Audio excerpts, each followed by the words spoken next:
iconic OPM hitmakers Raymond Lukchenko, Richard Reynoso, and Gina Padilla kasama ang divas of the Queendom! Enjoy everyone! Yes, today we celebrate you mga tatay. Ang icon na ito, isa sa mga bida ng pelikulang Bagets. Pero bukod sa pagiging certified heartthrob, agad din siyang nagpamalas ng galing sa pagkanta. Siya ang Philippine representative sa Tokyo Music Festival noong 1987 at nakapag-perform na sa mahigit na 25 countries. Mula sa mga kantang pinasikat niya na naging theme song ng iba't ibang TV show at movies hanggang sa mga roles na ginampanan niya bilang aktor. Siya lang naman ang Philippines Original Prince of Ballad.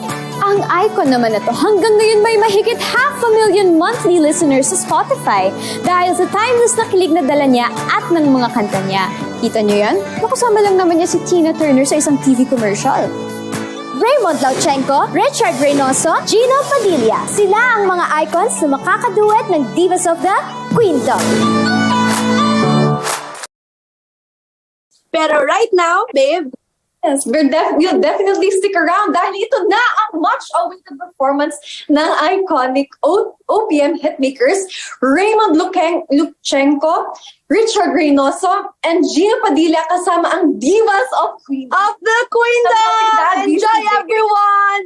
Yes, today we celebrate you mga tatay. Ang icon na ito, isa sa mga bida ng pelikulang Bagets.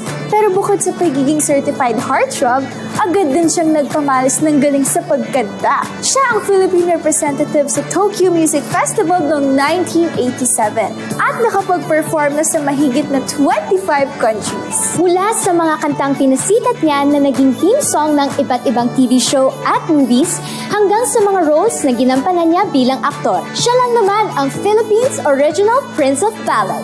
Ang icon naman na to hanggang ngayon may mahigit 500,000 monthly listeners sa Spotify dahil sa timeless na kilig na dala niya at ng mga kanta niya. Kita niyo yan? Nakasama lang naman niya si Tina Turner sa isang TV commercial.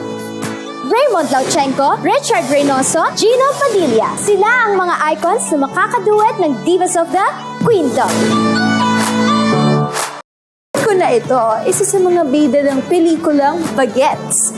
Pero bukod sa pagiging certified heartthrob, agad din siyang nagpamalas ng galing sa pagkanta. Siya ang Philippine representative sa Tokyo Music Festival noong 1987 at nakapag-perform na sa mahigit na 25 countries. Mula sa mga kantang pinasikat niya na naging theme song ng iba't ibang TV show at movies hanggang sa mga roles na ginampanan niya bilang aktor. Siya lang naman ang Philippines Original Prince of Ballad. Ang icon naman na to hanggang ngayon may mahigit 500,000 monthly listeners sa Spotify dahil sa timeless na kilig na dala niya at ng mga kanta niya. Kita niyo yan? Nakasama lang naman niya si Tina Turner sa isang TV commercial. Raymond Lukchenko, Richard Reynoso, Gina Padilla. Sila ang mga icons na makakaduet ng Divas of the Queendom.